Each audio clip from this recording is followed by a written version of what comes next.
Because here's the truth backed by neuroscience. Your brain doesn't care what you say you want. It cares what you repeatedly do. Consistency isn't just about discipline. It's about biology. It's about reshaping the way your brain fires, thinks, and ultimately behaves. Let's get real. Most people are waiting for motivation to strike. They think if they just watch the right video, read the right quote, or hear the right podcast, something will switch on inside them. Motivation is unreliable. Consistency is not. Why?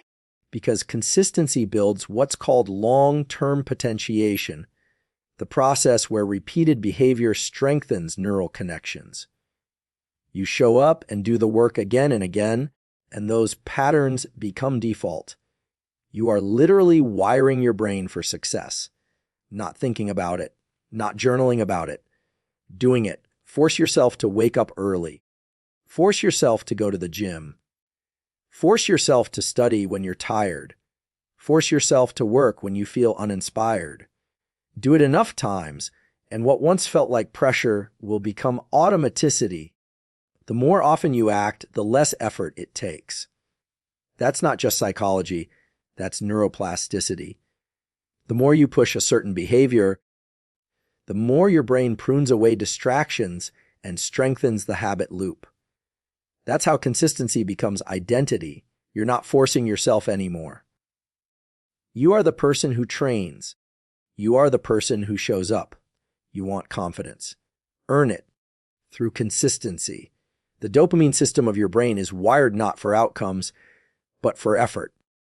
Every time you follow through, every time you keep a promise to yourself, your brain rewards you. That's real internal motivation, and it only comes after action. Most people live under the illusion that motivation is the key to success. They wait for the right mood, the right time, or the perfect amount of inspiration to strike. But the truth, scientifically and psychologically, is this: motivation is unreliable. Biology is not. If you're depending on motivation to take action, you're building your future on sand. It's inconsistent, emotional, and disappears the moment things get uncomfortable. But your biology, that's something you can work with. That's something you can train. The human brain is designed to seek comfort and avoid pain. That's a survival instinct, not a personal flaw. But this same biology can be rewired. It doesn't happen by thinking or hoping. It happens by doing. When you repeatedly engage in a behavior, whether it's working out, studying, or building a business, you begin to change your brain through a process called long-term potentiation. This is how neural pathways are strengthened. What starts out as hard becomes easier, not because the task changes, but because your brain adapts to your repeated actions. This is why the most powerful thing you can do isn't to wait for motivation, but to create systems that leverage your biology. You don't need to feel inspired to do push-ups or sit down and write. You just need to start. The moment you act, you shift from thinking mode to doing mode. That's when dopamine starts to get released. Not when you finish the task, but the moment you begin it. Dopamine isn't just a feel-good chemical, it's a motivator of behavior. It tells your brain, hey, this matters, do it again. The problem with relying on motivation is that it's emotional, it's reactive. It disappears the second life throws stress, fatigue, or failure in your face. But when you understand that your brain is designed to follow patterns, you stop waiting for the stars to align and start creating routines that work even when you don't feel like showing up. So, the next time you feel unmotivated, don't treat it as a signal to stop.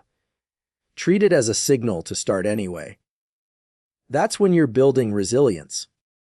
That's when you're telling your brain, we don't negotiate with excuses. And every time you do that, your biology listens, it learns, it evolves. Because real transformation doesn't happen through bursts of inspiration. It happens when you align your actions with your biology. That's how you rewire your nervous system for consistency, grit, and long-term success. Motivation is a bonus. Biology is the foundation. Choose the one that lasts. Repetition isn't boring. It's how your brain learns. Every time you repeat an action, thought, or behavior, you are strengthening the neural circuits associated with it.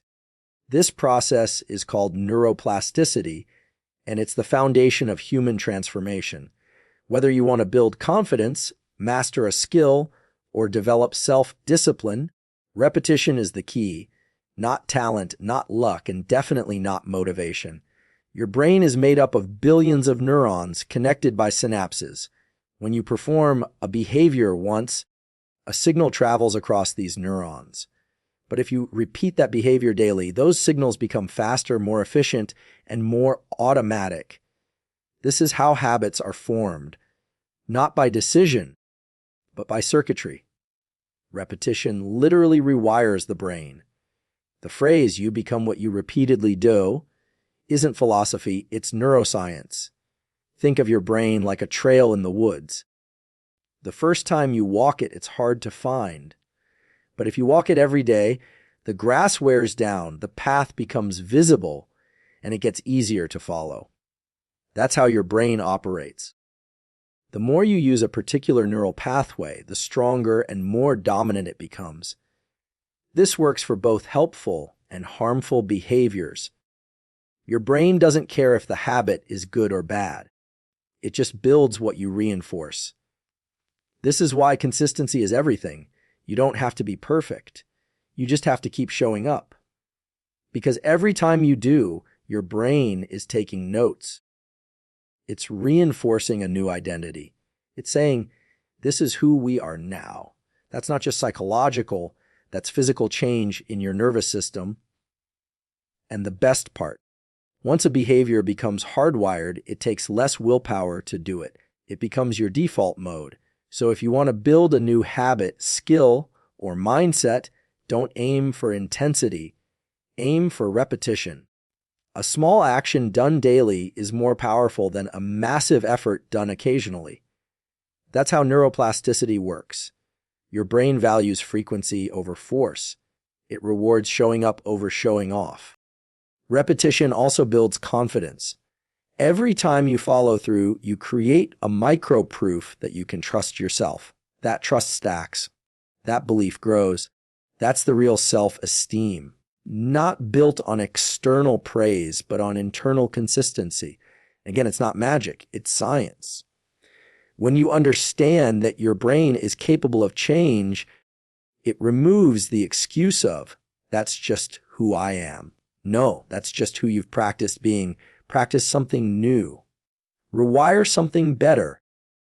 Because neuroplasticity doesn't care about your past. It only listens to what you do next and what you do again after that.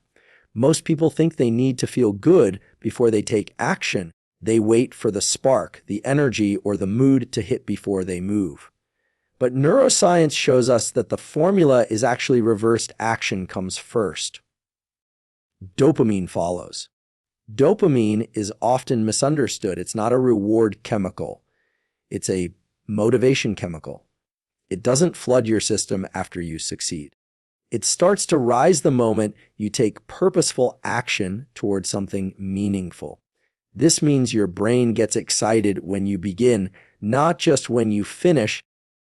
So if you're sitting around waiting to feel ready or motivated before starting, you're doing it backwards.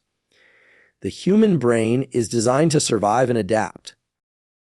When you take action, especially action that aligns with a goal or challenge, your brain releases dopamine to reinforce that behavior. It's the brain's way of saying, yes, do that again. That matters. That's why you often feel better after a workout, not before. That's why your energy rises once you start working on a task you've been procrastinating on. The doing creates the feeling, not the other way around. And the more consistently you act, the more your brain links that action to reward. Over time, this creates a new feedback loop. Action up dopamine, A satisfaction, A repeat. This is how discipline becomes enjoyable. It's how hard things become addictive. Not because they're easy, but because your brain learns to love the process. And that love is built on chemistry, not just mindset. The trap is believing that feelings should lead behavior. That's emotional reasoning, but your feelings aren't always accurate. They're not reliable indicators of what you should do. The nervous system is reactive. It's built to protect you, not push you. That's why your brain resists discomfort, even when discomfort is the path to growth. So instead of waiting to feel right, train yourself to act first. Start small, even a tiny step. Writing one sentence, doing 5 push-ups, taking a cold shower can trigger a shift in brain chemistry. Once dopamine is activated, momentum builds. You feel clearer, more focused, more alive. That's not an accident. That's your biology rewarding forward movement. Over time, you build what's known as dopaminergic drive. You start to crave the process, not just the outcome. This is when you become unstoppable. Not because things are easier, because you've trained your brain to love challenge. The very thing that once felt hard becomes fuel. So the next time you feel stuck or lazy, remember, don't wait to feel good to act. Act to feel good. Your biology is wired to support you once you begin. Let your nervous system catch up. Let the dopamine follow, because the people who change their lives aren't the ones who feel ready. They're the ones who act. Then watch as the chemistry of courage kicks in. Every single person has an excuse circuit in their brain. It's that voice that tells you to hit snooze, skip the workout, start tomorrow, or take the easy way out. It's not laziness. It's biology.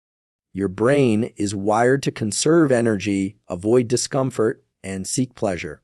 The prefrontal cortex, the part of the brain responsible for decision-making, is constantly running a cost-benefit analysis. Is this worth it? Will this hurt? Can we do it later? That voice is real, but it doesn't have to be in charge. You can override it. You must override it. If you want to change your life, you need to understand something. The excuse circuit will never go away. You don't outgrow it. You outtrain it. Every time you listen to that voice and give in, you reinforce the neural pathway that says it's okay to quit, delay, or avoid. But every time you act in spite of that voice, you weaken that circuit and strengthen the one that drives forward action. The first step in overriding the excuse circuit is awareness. Recognize the script your brain uses. SEO, I'm tired. Just one day off. It won't matter. That's not truth. It's a defense mechanism. Your brain is trying to protect you from perceived discomfort, but it doesn't understand that growth lives inside discomfort. You have to override that default setting with deliberate action. This is where protocols come in. Instead of relying on willpower, which is unreliable and easily depleted, use structure. Create habits that are so simple and automatic they don't leave room for negotiation. Wake up. Hydrate. See your workout gear. Move. Sit down to work. Block distractions. You're not thinking about what to do. You're doing it. Another powerful technique is to act before you think. The longer you give your brain to negotiate, the more likely it is that excuses win. So shorten the window. Count 5, 4, 3, 2, 1, then move. This interrupts the excuse pattern and initiates forward action. Once you start, momentum takes over. Dopamine kicks in. Resistance fades. Understand this. The excuse circuit is loudest right before the breakthrough. That's when it whispers, skip it. You deserve rest. Tomorrow's better. That's not a sign to stop. It's a signal to go. That's the resistance that shows you're on the edge of growth. Override it, and you not only build discipline, you build identity. You become someone who doesn't negotiate with excuses. Every time you override the excuse circuit, you send a clear message to your brain. We do hard things. That's how you rewire your mind. That's how you build unstoppable confidence. Not by eliminating excuses, but by acting through them. So don't wait to feel like it. Don't argue with your brain. Just move. Let action speak louder than resistance. Train your mind to follow your lead, not the other way around.